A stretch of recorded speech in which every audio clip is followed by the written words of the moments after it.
Hey guys, Aaron Cybertron Zang here, and today I'm back with another episode of Road to Rank, where I climb the online VGC 17 ladder and provide live commentary as I go. We're going to jump into today's episode. I am still using the team from San Jose, of course, which is a modified version of my London team.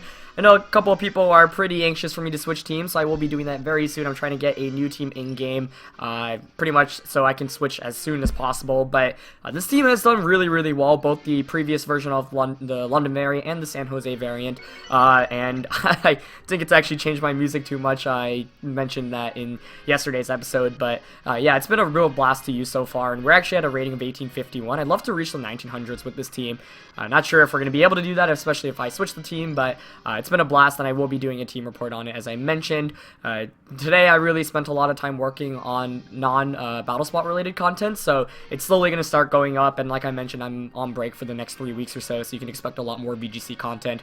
So hope you guys look forward to it, and yeah, just stay tuned and keep your eyes on the channel. And as always, if you enjoy Road to Rank, please share support by leaving a like on this video. I'd really appreciate it. Anyway, our first opponent of the day is rocking a team that has 3 of the 6 same Pokemon in Pelipper, Golduck, and Tapu Lele. Supporting that cast is the Marowak, the Xurkitree, and the Crocodile. So, you know, I typically like to lead Rain against Rain, and yesterday we had a really good game, like the third game of yesterday's episode, where my opponent had a Rain team, like had Pelipper and Golduck, but actually didn't bring it. But I think I am going to bring both Pelipper and Golduck here and lead with it, because if my opponent brings anything but Rain, then I'm already in a really good position.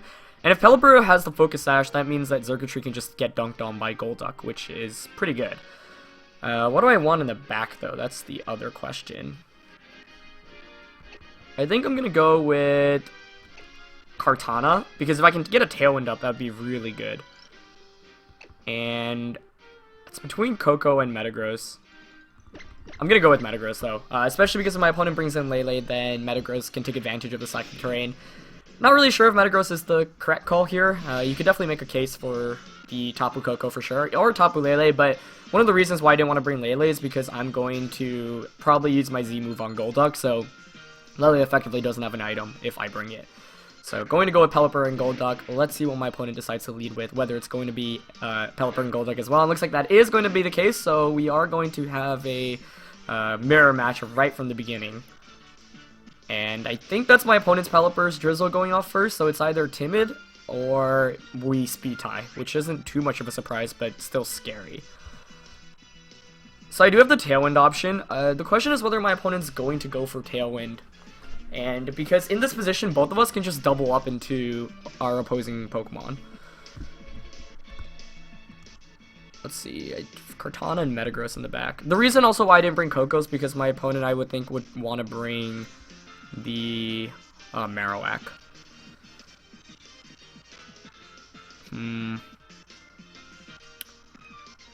Yeah, I think I'm actually going to double up on Golduck this first turn. Actually, I want to Protect here. I'm going to Hurricane Protect. Because if Pelipper Tailwinds, then... Oh, Golduck actually. So we both Protect here. This could be interesting depending on what Pelipper on my opponent's side does. And he gets the Protect off first as well. Okay, Pelipper goes for the Tailwind. So I can just Encore next turn and set up a Tailwind of my own. But I do fear the potential Encore from my opponent's Golduck as well. I'm not sure if it's carrying that. So I will Tailwind here. And I will Encore the Pelipper. So what this means is I will get my Tailwind up 1 turn later. But Golduck will get an attack off right now, which is pretty scary. So I could have Hurricaned. I could have doubled up until the Pelipper slot as well. But Golduck is definitely a bigger threat on my opponent's side. So that's why I prioritize that. I kind of wish I went for the Hurricane onto my opponent's Pelipper. But that's like in retrospect. And I'm like relatively content with that, how that turn played out. But I'm a little bit worried because I think his Golduck might also be faster than mine. And it looks like we are just going to see the Water Z move come out from my opponent's Golduck, so that's most likely going to target down my Golduck. But, yeah, the speed is still a major concern right now. So that is Hydro Vortex coming out. Assuming that's going to target down my Golduck. Yep, as it does. This shouldn't knock me out, but it will still do a lot of damage. Like, probably 80% or so. Yeah, no, even more, actually. Oh, and it's faster! Oh, that's not good. That's very bad. I thought my Golduck would outspeed with the Rain. I did not. Wow, that was just a missight on my end. I'll bring in Kartana now. Oh, that was bad. Okay.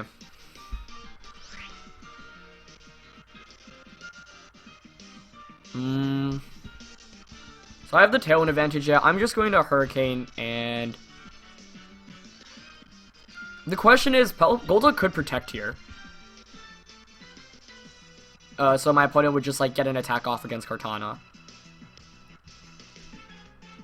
Yeah, I'm actually gonna double up on Pelipper here. That was yeah, I played the beginning of this game really poorly. No protect coming out, just an Ice Beam. Target's on Pelipper though. Okay, that's really promising, depending on whether I can win the speed tie between the Pelippers or not. Assuming we do speed tie. I think I lost the speed tie there. There's a Hurricane coming out. Target's on the Pelipper. Does pick up the knockout. So I'll bring in Metagross. I obviously have to, but I am down 4-2 right now. And his Pelipper is presumably faster as well. We'll probably see an Ice Beam go into Kartana. Tailwind will exhaust soon though, so I'm actually going to Leaf Blade the Pelipper and Zen Headbutt Golduck here. I could still win this one based off my opponent's last two because Kartana and Metagross have good matchups, but I played the beginning of this game really poorly. Golduck actually goes for the Scald, presumably onto Metagross. Okay, hopefully no burn here. If I can avoid the burn... Okay, we're still in this then, I think. I don't think Zen Headbutt will knock out the Golduck though, but Tailwind should expire here this turn on my opponent's end. And I do get the Beast Boost here with Kartana as well. Zen Headbutt does connect, which is promising. Oh, that's so close. I don't know whether that's like a roll or something, but... Oh. Okay, let's see what comes in right now, though. Crocodile is probably what I'm fearing the most. Like, I had to lock myself into Zen Headbutt there, but it's Marowak.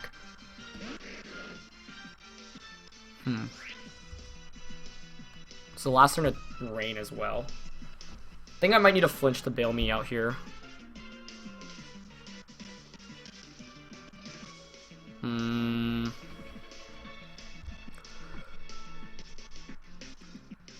Unless my opponent misplays here and protects Golduck.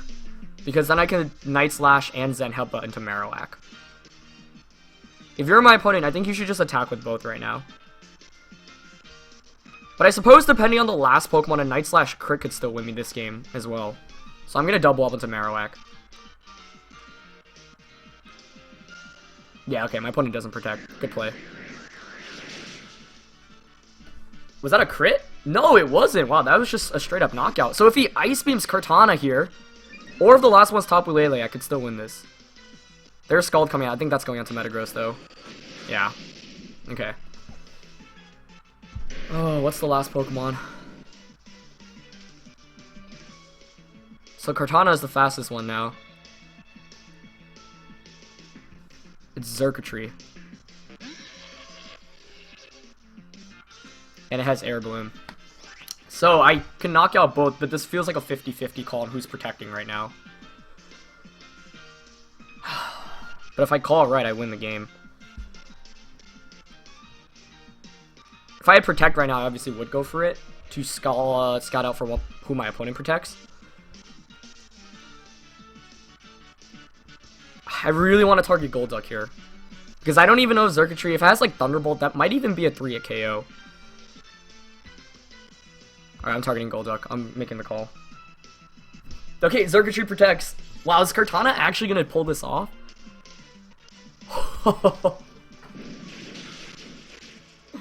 I can't believe it. I literally was like, this game's over after the first 2 turns because I played it so poorly. I wonder if that Pelipper was timid, actually. Because I thought I outspeed Modest max speed with Golduck, but that's me not knowing my speed tiers that well around that range. So I should double check that.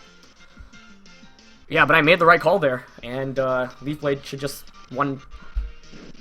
Kartana picked up every knockout in this game. So that's a knockout on a Xurkitree, and somehow Kartana actually wins this match. And I was deciding, like, maybe I should bring Coco. But Metagross, Kartana actually pulled a comeback. Wow, that was a ridiculous match. I was basically ready to admit defeat after I completely botched the opening of that game. So, that was incredible. Wow. And that's why you never give up. You gotta give it your all.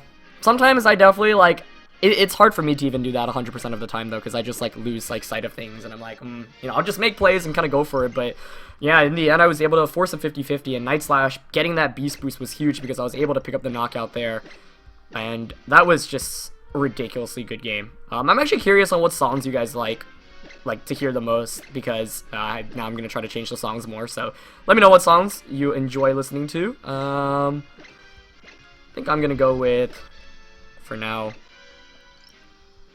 let's see. I do like the Coco theme, or not, sorry, the Ultra Beast theme and the Tapu theme. So I'm going to scroll back to that, since this is taking a while. Oh my gosh, I cannot. Yeah, let's go with the Ultra Beast theme, actually. And, whew, still trying to get over that last battle. That was so crazy. But, man, Kartana really came through. And that's the thing, if Kartana gets a Beast Boost, really if any Ultra Beast gets a Beast Boost. I guess it's pretty fitting we use the Ultra Beast theme right now, given that Kartana just pulled that comeback off. But yeah, any Ultra Beast theme is super cool. Any Ultra Beast Boost is super, super good, because obviously you increase your strongest stat, and a lot of people don't take that into consideration in the late game. We're going to find Wilder from California with a rating of 15-13. So win here. Wow, that's a 5 Pokemon team. Yeah, I really do need the win here, because a loss would bring me down like 30 points or so. And we're getting really close to the 1900s, which is exciting.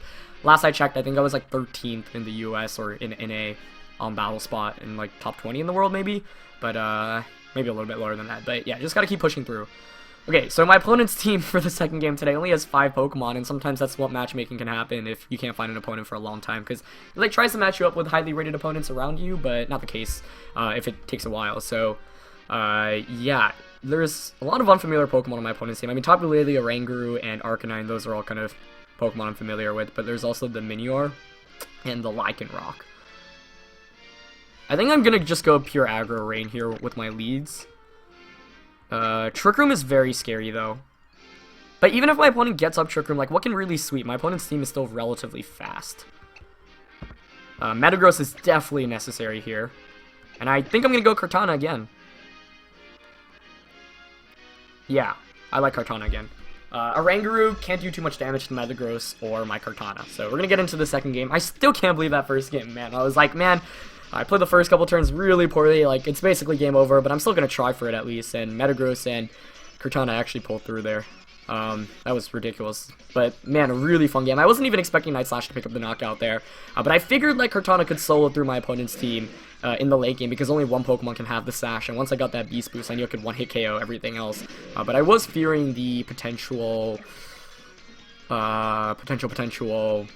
Intimidate if Crocodile was in the back from my opponent's team. But I suppose even after a Beast Boost, like, I'd be at plus, like, neutral, and I could just knock out Crocodile with a Leaf Blade. But, yeah, it really did come down to that 50-50 call there in the end. And I figured, like, because Xurkitree is not choiced, you know, he has to, I don't know, maybe he has hidden power, but, yeah, there's a chance that maybe it doesn't even have hidden power, so I could take 3 hits from it. Whereas I know that the Golduck from my opponent's team had Ice Beam. But let's talk about this game. I've been talking about the last one for way too long. Okay, so Oranguru Arcanine, that's a super good lead for me to see, because I can just double up onto Oranguru turn 1 with Hydro Vortex and Scald.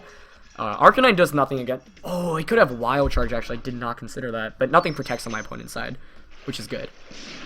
And I'm prioritizing knocking out this Oranguru because my team just doesn't like going up against Trick Room, and I'd rather play outside of Trick Room, and even if I lose a Pokemon here, that's fine. Hydro Vortex might just pick up the one-hit KO. I'm not sure about that. Orangurus are kind of bulky, obviously, especially as a Trick Room user. But if this picks up the one-hit knockout, then I don't know. I'm just going to be in such a good position. But yeah, it does hang on with a little bit. It has a Citrus, too. Ooh, that's actually bad. Maybe it gets a Trick Room up here, then. And there is a Wild Charge from the Arcanine, so it does have that. But I survived that with Golduck. Wow. Kind of surprised about that. So it's not Bandit or Life Orb then. And I do get the Scald off. If this knocks out a Oranguru, I think I'll win the game. Nope, but I don't. And, oh, it actually goes for Instructed instead. Okay, so that's really good.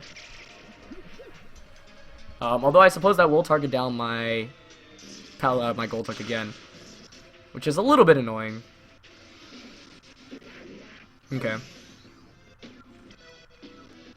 But that's fine. Because, yeah, now I can just bring in Metagross. Oh, Oh, don't tell me Wi-Fi is DCing. This is taking a while. Please don't disconnect Wi-Fi. Okay, thank God.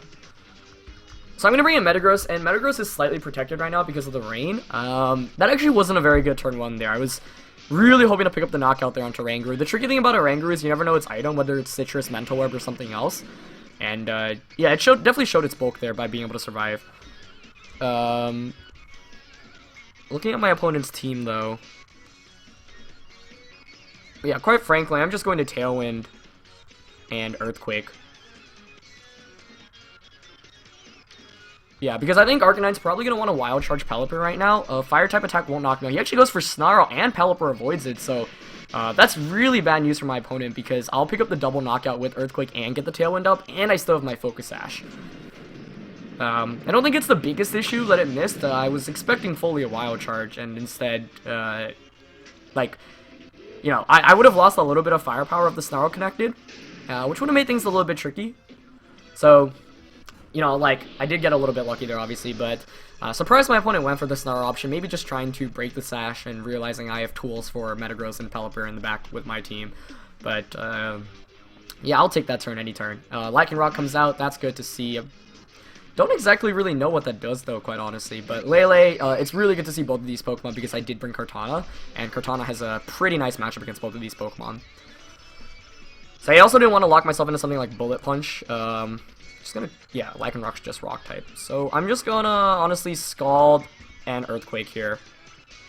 Because CB, Earthquake plus Scald should actually just knock out Lele, and I still have my Sash as well, and now I got Tailwind up. Like, last turn was perfect for me.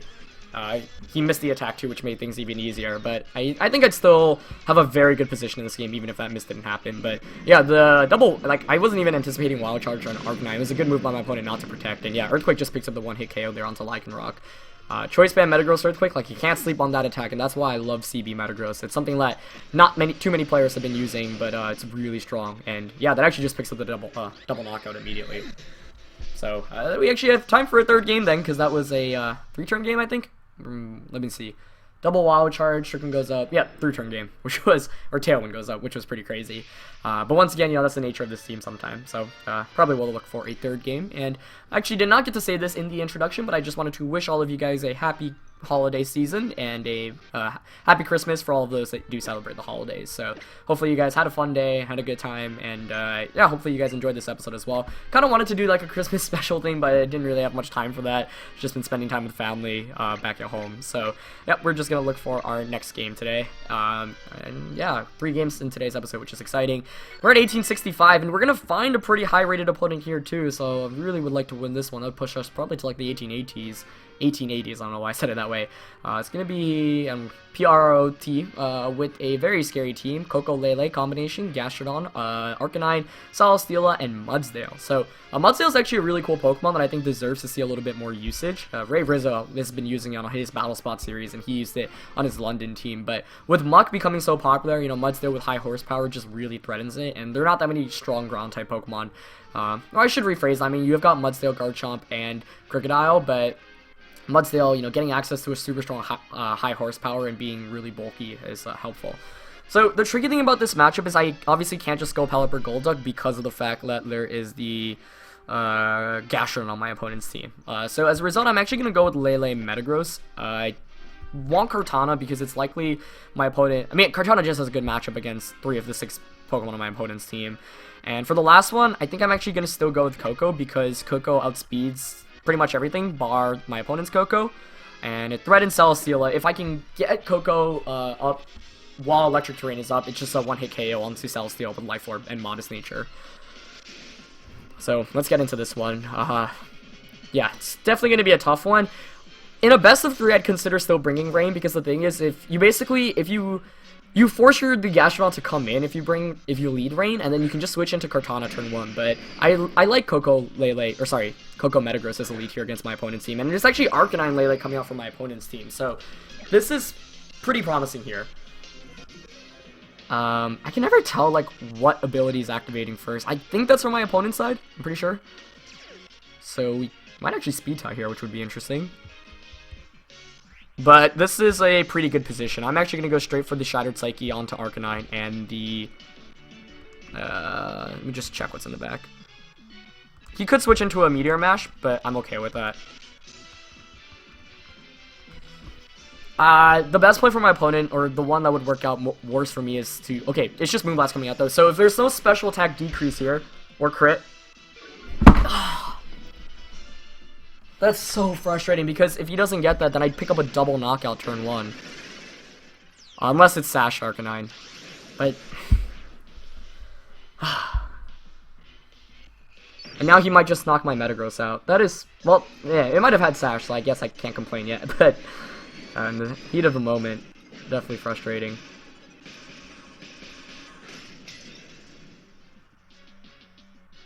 Wow, that still knocks out? Jeez.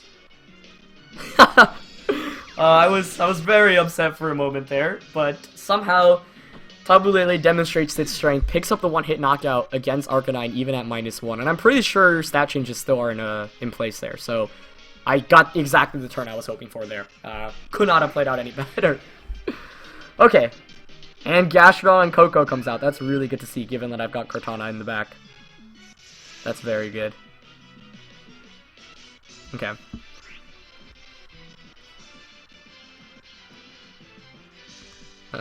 So I think we might see a discharge here, but I'm actually just going to go for the sub and the Meteor Mash onto Coco, yeah. Because I win the game if I knock out Coco right now. And yeah, he does just go for the discharge, which is the best possible play. I went for sub because I was like, he could protect as well. Wow, that doesn't... Is that Specs, their Life Orb? Okay, I hit Meteor Mash as well. This could be a one-hit KO outright. Yeah. Hope you guys see why I love Choice Band Metagross now. And it's Stockpile Gastrodon, but I've got Kartana in the back. I specifically brought Kartana, obviously, because I knew there was a Gastrodon on my opponent's team. Oh, okay. I had a heart attack after that first turn, but that played out exactly how I wanted to. And the good thing is my opponent actually had no safe switch-ins. Like, the worst... What my opponent actually could have done was switch the Lele out into the Coco, and then Shadow Psyche might not knock out Arcanine anymore, because Electric Terrain is up. But, yeah, people sleep on Z-Move Psychic too much. So now I can just Leaf Blade and just Meteor Mash. Yeah, no reason to switch out. I guess you could switch out to reset. Yeah, my opponent just forfeits. Ooh. So that's really exciting. I would say we have time in for a fourth game, but I don't want to keep it too long and then, like, potentially push the episode over, like, 35 minutes or whatever, because games could last pretty long. And so, yeah, we get a nice and short, like, not the shortest of episodes, but the last two episodes, or two games, were both, like, 3 turns each, which is kind of the nature. I mean, that's why I love this team, and that's why Hyper Offense is really fun to play, and it's obviously, like, a little bit scary, especially because this meta game is very defensively oriented, very trick room oriented, but, yeah, those last two games kind of demonstrated the power of this team and how you can literally win games off one huge turn. So that's why I like this team a lot. And of course I will be doing a team analysis on this team, so stay tuned. But yeah, we are pushing pretty strongly with this team. We've I think won the last 8 games or so, which is pretty awesome. That first game today I was still like, oh, I bled so badly, this is just going so poorly, but somehow Kartana was able to pull off the comeback, and Choice Band Metagross really demonstrating its strength in today's episode as well. So that's going to be it for this one. I actually just want to quickly check my rating because I am curious. I think it should be like 1875 plus, or 1880 actually. Okay. So we actually could make the push for the 1900s in the next episode. So I actually will probably stick with this team just for a little bit longer. I would really, really, really love to get to the 1900s with this team, and then maybe we'll switch to a new team. Number 1 on Battle Spot would be really, really cool, and I will try to construct a really good team if I don't switch immediately, or sorry, if I do switch in the near future. But I know people want to see different team compositions and whatnot, so you know, I obviously keep that in mind. But this team has been a blast to use, and you know, it's nice because I kind of built it from scratch and worked my way with it, and Kartana and Coco are definitely pulling their weight. So that's gonna be it for this episode. Hope you guys have a happy holidays and a Merry Christmas if you do celebrate once again, and yeah, just have a, you know, thank you guys for supporting me. It's been a really, really crazy time. Obviously I've been gone for a while and just traveling a lot in school and whatnot, but it's really nice to be back home, and there's a lot of content I want to be making, and the last couple of weeks really have been just absolutely crazy for this channel and for me. So thank you for supporting me and for everything. I love you guys a lot, and I'll see you guys in the next episode, and don't forget to leave a like if you enjoyed this one. All right, peace.